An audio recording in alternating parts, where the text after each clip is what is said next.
High. এখন বাজে ভোর 4টে। Good morning. আর আজকে হচ্ছে 26 তারিখ, শুক্রবার। আমরা বেরোচ্ছি উটির উদ্দেশ্যে। তো চলো, পাহাড় ডাকছে। রেডি হয়ে ব্যাগপত্র নিয়ে চলে এসেছি বিল্ডিংয়ের নিচে। এখানে খুব একটা ঠান্ডা নেই, ওই খুব হালকা ঠান্ডা, কিন্তু এত ভোরে তো কখনো বেরোই না। ভোরবেলা কিন্তু বাইরে বেশ ঠান্ডা। জার্নি স্টার্ট করে দিয়েছি, উঠে পড়েছি বি.আর. আম্বেদকর ফ্লাইওভারে। এটা পেরিয়েই শহর ছাড়িয়ে উঠব আমরা হাইওয়েতে। অনন্তপুর থেকে উটি প্রায় ওই 450 কিলোমিটার মতো। এত ভোরে বেরোনোর কারণ হচ্ছে আমরা চেষ্টা করব উটিতে যাতে আমরা বিকেল বা সন্ধ্যের মধ্যে পৌঁছে যেতে পারি, কারণ উটির উচ্চতা সমতল থেকে প্রায় 2240 কিলোমিটার মতো। আর পুরোটাই যেহেতু পাহাড়ি রাস্তা, সেই জন্য আমরা চেষ্টা করব যাতে দিনের আলো থাকতে থাকতেই ওপরে উঠতে পারি, মানে পাহাড়ের ওপরে, অর্থাৎ উটি হিল স্টেশনে। যদিও এই প্ল্যান আমাদের সাকসেসফুল হয়নি, কারণ আমাদের উটি পৌঁছাতে বেশ দেরি হয়ে গিয়েছিল। সমস্ত কারণ পরে বলছি। ভোরের আলো ফুটতে এখনও অনেক দেরি। আমরা উঠে পড়েছি হাইওয়েতে, কারণ এখানে সূর্য উঠতে উঠতে প্রায় 6:30 বেজে যায়। ঠান্ডা আর প্রচুর ফগি ওয়েদার, একদম পাহাড় দেখা যাচ্ছে না। আগে ঘর থেকে বেরোলেই পাহাড় দেখা যেত, এখনো কিছু দেখা যাচ্ছে না, সূর্য ওঠেনি। ঠান্ডায় গরম গরম চা ভালো লাগছে।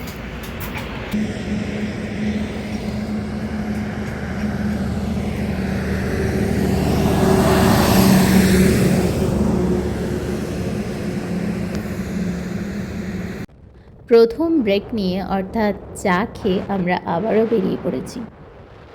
এখন সবে সূর্যের আলো ফুটছে পূর্ব আকাশে, তবুও পুরোপুরি ফোটেনি এখনও, বেশ অন্ধকার রয়েছে, কিন্তু এই হালকা একটা লাল আভা দেখা যাচ্ছে। আর সাথে রয়েছে বেশ কুয়াশা। সূর্যের আলো ফোটার সাথে সাথে দূরে পাহাড় এখন দেখা যাচ্ছে, আগে সেটাও দেখা যাচ্ছিল না, এত কুয়াশা ছিল। কিন্তু যত বেলা বাড়ছে আমার মনে হয় কুয়াশাটাও ভীষণভাবে বাড়ছে। উটি হচ্ছে তামিলনাড়ুতে, আর আমরা থাকি অন্ধ্রপ্রদেশে। তো আমরা প্রথমে অন্ধ্রপ্রদেশ থেকে কর্ণাটক পেরোবো, তারপর পৌঁছাবো তামিলনাড়ুতে, অর্থাৎ উটিতে।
প্রায় সারা রাস্তাতে তো কুয়াশা ছিলই, কিন্তু এখান থেকে শুরু হলো অসম্ভব কুয়াশা।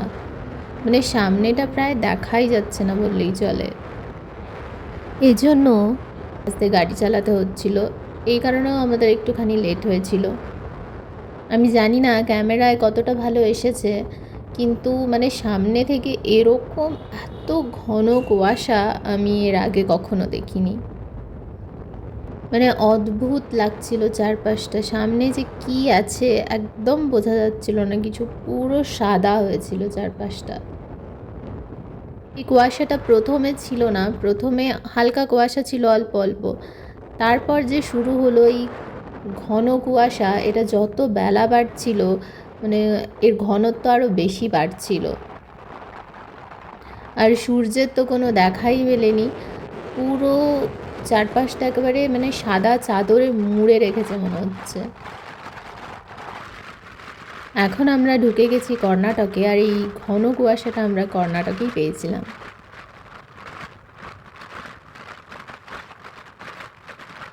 এই যে এতক্ষণে দেখা মিলেছে সূর্যদেবের। এখন ওই প্রায় 7:30 পৌনে 8টা মতো বাজে। একদম ঘন কুয়াশার ভিতর থেকে উঁকি মারছে সূর্য।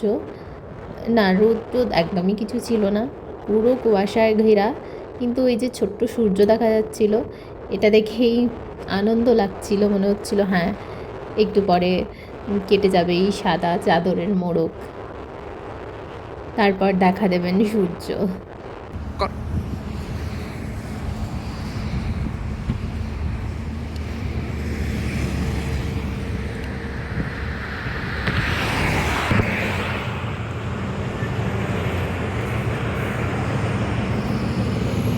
কিছুক্ষণ দাঁড়িয়েছিলাম ওখানে, ছবি তুললাম। এরপর এখন বাজে ওই 8:30 মতো, এখন একটুখানি খেয়ে নিচ্ছি। এটা আমি বাড়ি থেকে বানিয়ে এনেছিলাম, আলুর পরোটা। তো ওটা খেয়ে আবার চলতে শুরু করলাম।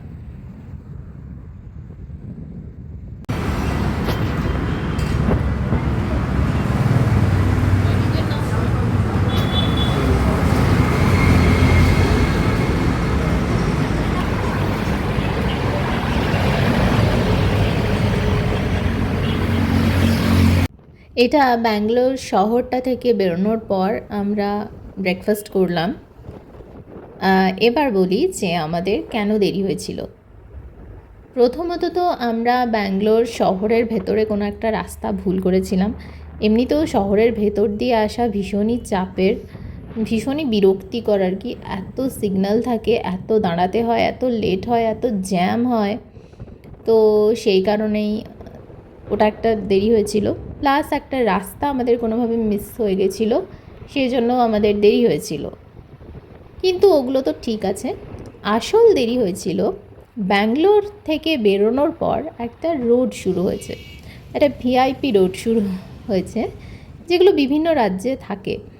তো এখানে কি হয়েছে, এখানে ওই ভিআইপি রোডের ওপরে 3 চাকা আর 2 চাকার গাড়ি উঠতে দেওয়া হবে না, ওখানে শুধুমাত্র বড় লোকরা যাবে আর কি। তো সেখানে 4 চাকা যাবে। আর এই যে 3 চাকা আর 2 চাকা মানে বাইক টাইক যাওয়ার যে রাস্তাটা, সেটা অত্যন্ত জঘন্য একটা রাস্তা ছিল। মানে সে রাস্তায় জোরে গাড়ি চালানোই যাচ্ছিল না। এই যে দেখা হয়েছে কাবেরী নদীর সাথে। বসে পড়েছি লাঞ্চ করতে, কিন্তু অভিষেকের ঘুরতে বেরিয়েও কাজ শেষ হয় না।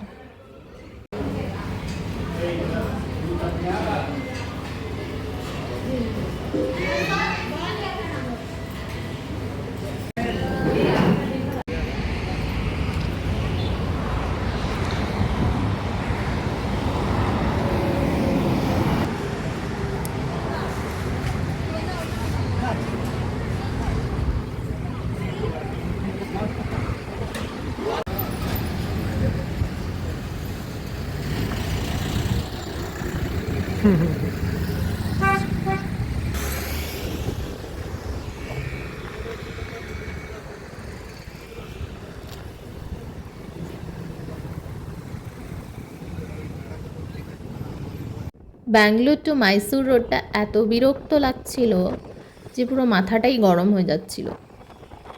তাই মাথা ঠান্ডা করতে লাঞ্চের পর একটা ডাবও খেয়ে নিয়েছি।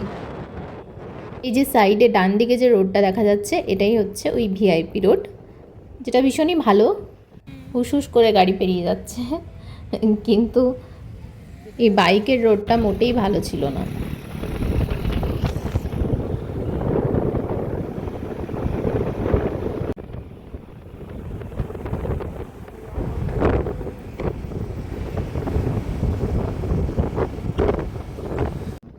অবশেষে আমরা এই ভিআইপি রোডের যন্ত্রণা থেকে মুক্তি পেয়েছি। শেষ হয়ে গেছে ভিআইপি রোড। ঢুকছি আমরা মাইসোরে। মাইসোরে ঢুকতেই দেখা পেয়েছি বিশাল বড় একটা লেকের সাথে। এখন প্রায় ওই দুপুর 2:30টে মতো বাজে। আজকে ওয়েদার ভীষণই সুন্দর ছিল, হালকা রোদ, মাঝে মাঝে মেঘলা, মানে খুবই সুন্দর ওয়েদার ছিল আজকে। তাই ওই লেকটা পেরিয়ে খানিকক্ষণের জন্য দাঁড়িয়েছি। ভীষণ ভালো লাগছিল এই চারপাশটা দেখতে।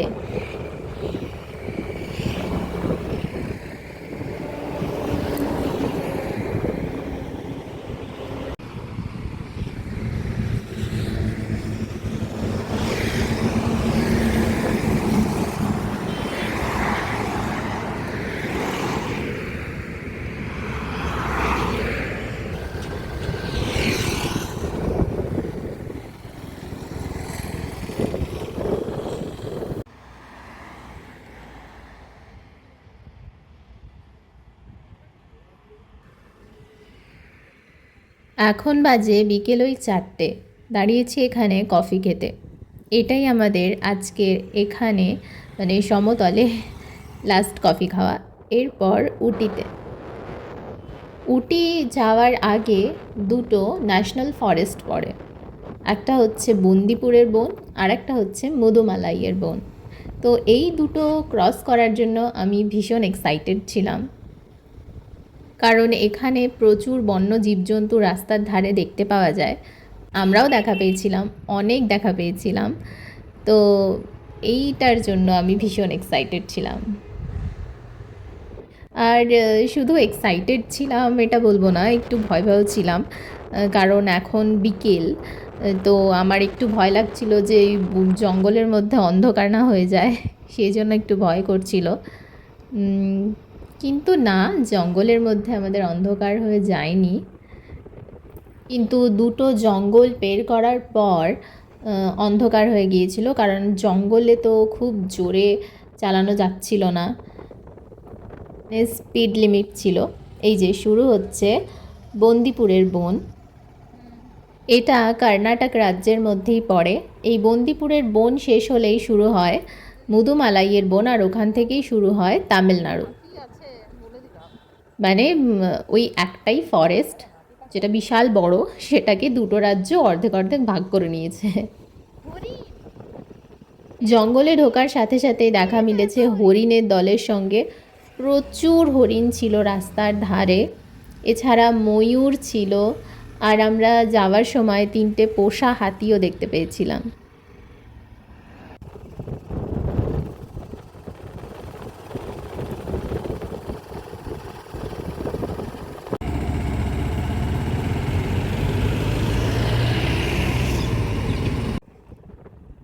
আজকে আমরা এত ময়ূর আর হরিণ দেখেছি যে মনে হচ্ছিল কোন দিকে তাকাবো, মানে ডান দিকে তাকালে মনে হচ্ছে বাম দিকটা মিস হয়ে যাবে, বাম দিকে তাকালে মনে হচ্ছে ডান দিকটা মিস হয়ে যাবে, কারণ রাস্তার দুধারেই এত প্রচণ্ড দেখেছিলাম আমরা। হয়তো এটা বিকেলবেলা ছিল বলেই ওরা একদম রাস্তার কাছে এসে গেছিলো, মানে খাবার খাচ্ছিল, বা একদম রাস্তার ধারেই ছিল। অথচ আমরা যেদিন ফিরে আসি সেদিন দুপুরবেলা আমরা ক্রস করেছিলাম, সেদিন কিন্তু মানে এত হরিণ বা ময়ূর দেখিনি। সেদিনকে অনেক হাতি দেখেছিলাম, জঙ্গলের হাতি, কিন্তু এত হরিণ আর ময়ূর সেদিন দেখিনি। বহুদিন পর এরকম হাতি দেখলাম।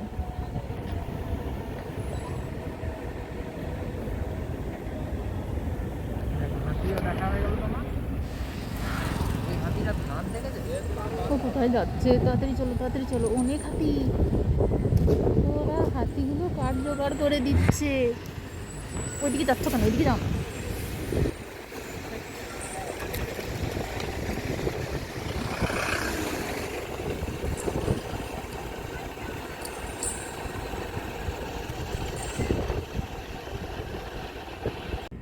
বহু দিন পর এরকম পোষা হাতি দেখলাম। আমার মনে পড়ে খুব ছোটোবেলায় এরকম হাতি আসতো, যখন ধান উঠতো বা এরকম হাতিরা গ্রামে গ্রামে যেত।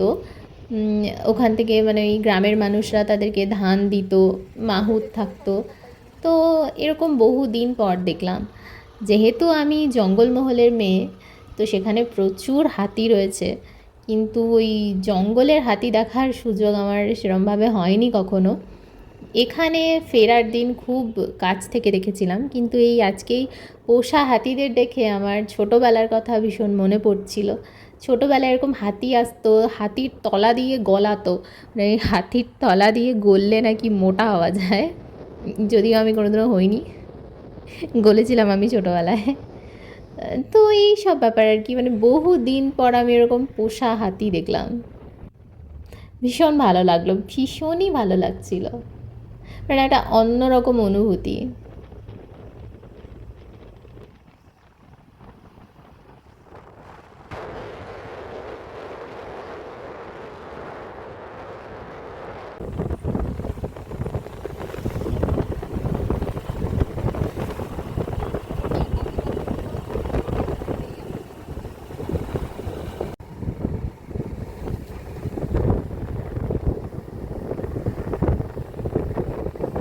এই দেখো আরো ময়ূর বাম দিকে, এই দেখো এত সামনে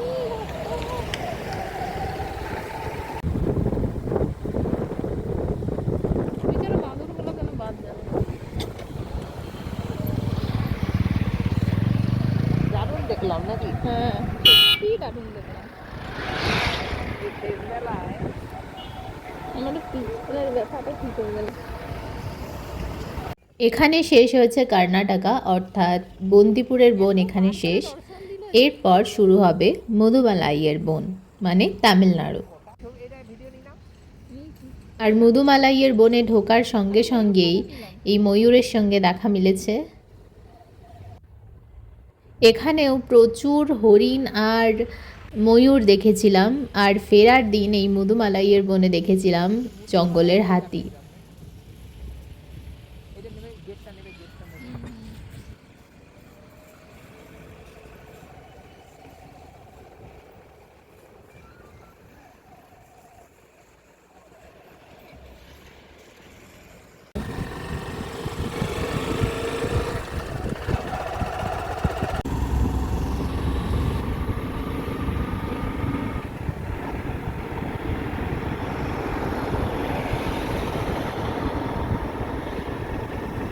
আরো হরিণ, ডান দিকে হরিণ।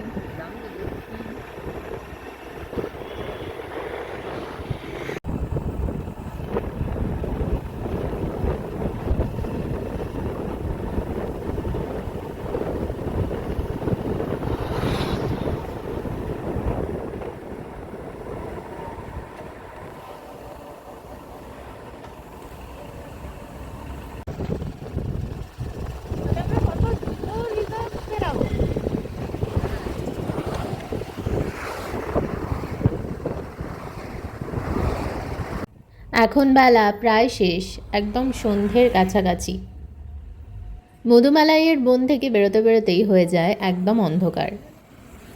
এই মধুমালাইয়ের বন শেষ হওয়ার পরে এখানে অনেক রিসর্ট আছে, ক্যাফে, রিসর্ট, রেস্টুরেন্ট, অনেক কিছু আছে। তো সেখানে থাকার ব্যবস্থাও রয়েছে। তো আমরা প্রথমে ভাবছিলাম যে ওখানেই কোনো রিসর্টে থেকে যাব, কারণ এখানে নেটওয়ার্ক ভালো ছিল না, ভালো নেটওয়ার্ক কাজ করছিল না, সেই জন্য আমরা বুঝতে পারছিলাম না যে কতটা দূর হবে, দূরত্ব পড়বে এখান থেকে। তো তারপর আমরা ডিসাইড করি যে না, আমরা ওখানে থাকবো না, আমরা সোজা উটিতেই চলে যাব। কারণ যেহেতু আমাদের এই উটি আসার প্ল্যানটা একদমই সাডেন হয়েছে, তো সেজন্য আমাদের হোটেল বুক করা ছিল না উটিতে। এবার আজ যেহেতু শুক্রবার, কাল শনিবার হয়ে যাবে, তো শনিবার উইকেন্ডে একটু বেশি ভিড় হতে পারে, তো হোটেলের সমস্যা হতে পারে, সেই ভেবে আমরা এই দিন মানে আজ রাতেই উটিতে চলে যাব ঠিক করলাম। কিন্তু পরে এটা আমাদের মনে হয়েছে যে হয়তো ওই দিন আমাদের ওখানে রিসর্টে থেকে যাওয়া উচিত ছিল। দেন পরের দিন সকালে আমাদের ওঠা উচিত ছিল পাহাড়ে, কারণ এক তো পুরো অন্ধকার, তার উপরে যদিও প্রচুর গাড়ি ছিল, প্রচুর গাড়ি চলছিল, আর তার উপরে প্রচণ্ড খাড়া ঢাল। মানে উটিতে ওঠার যে পাহাড়ি রাস্তাটা, এর আগেও আমরা অনেক পাহাড়ে উঠেছি, কিন্তু এত প্রচণ্ড খাড়া ঢাল ওঠার রাস্তা মানে কখনো আসিনি, এই প্রথম। আর এক তো এত প্রচণ্ড খাড়া ঢাল রাস্তা, তার উপরে হচ্ছে অন্ধকার, আর তার উপরে অনেক গাড়ি চলছিল, মানে স্পিডে ওঠাও সম্ভব নয় কারণ প্রচুর গাড়ি চলছিল। তো আমরা উটিতে পৌঁছেছি প্রায় ওই 8টা নাগাদ, 7:30 নাগাদই পৌঁছেছি, কিন্তু তারপরে হোটেল খুঁজে পাওয়া, কারণ একদম হোটেল খালি নেই, বেশিরভাগ হোটেলই মানে ফুল, পুরো ফুল। আমরা হোটেলই পাচ্ছিলাম না, প্রায় 1.5 ঘন্টা মতো সময় আমরা হোটেল খুঁজেছি কিন্তু পাইনি। শেষে একটা হোটেল পেয়েছি যেটা একেবারেই ভালো ছিল না, কিন্তু ওখানেই আমরা থেকেছিলাম। তো হয়তো যদি পরের দিন সকালে উটিতে আসতাম তাহলে হয়তো আর একটু বেছে ভালো হোটেল নিতে পারতাম, কিন্তু যেহেতু রাতে এবার হোটেল পাওয়া যাচ্ছে না, একটা টেনশন হচ্ছিল, আর রাত হয়ে গেছিলো, আর নামা তো কোনোভাবেই সম্ভব নয়, যে সমতল নিচে এসে হোটেল নেব সেটা কোনোভাবেই সম্ভব নয়, ওই রাস্তা দিয়ে আবার নেমে আসা, তো সেটা একটু আমাদের চাপ হয়ে গেছিলো। হোটেলটা বাকি মানে ভীষণই ভালো লাগছিল। আর যেহেতু রাতে, তো সেহেতু ভিডিও বেশি করা হয়নি এই ওঠার রাস্তাটার, কারণ কিছু বোঝা যাচ্ছিল না। যেদিনকে আমরা নেমেছি উটি থেকে সেদিন রাস্তাটা পুরোটা ভিডিও করেছি, পাইন ফরেস্টের ভিডিও করেছি। ভিডিওটা ভালো লাগলে একটা লাইক আর প্লিজ চ্যানেলটা সাবস্ক্রাইব করে পাশে থেকো। বাইকেদের দাঁড়াতে হচ্ছে না, গাড়িগুলো গাড়িগুলো কেন চেক করবে? একটা যদি ময়ূর তুলে নিয়ে চলে যায়, একটা হরিণ ধরে নিয়ে চলে যাবে, কারণ এত কাছে কাছে আছে যে কেউ ধরে নিতে পারবে।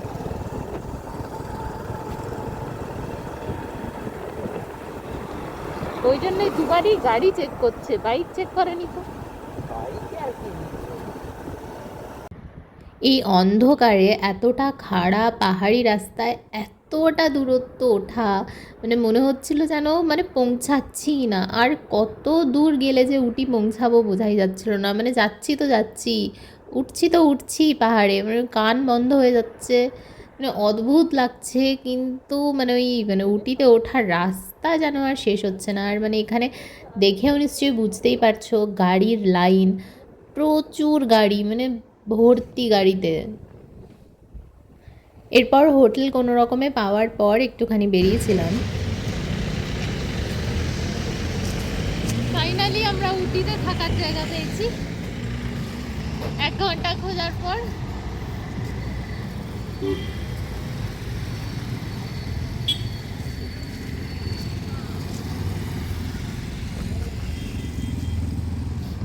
এখন আমরা খাবো, এগ রাইস ছাড়া কোনো খাবার নাই। চাটা বলো।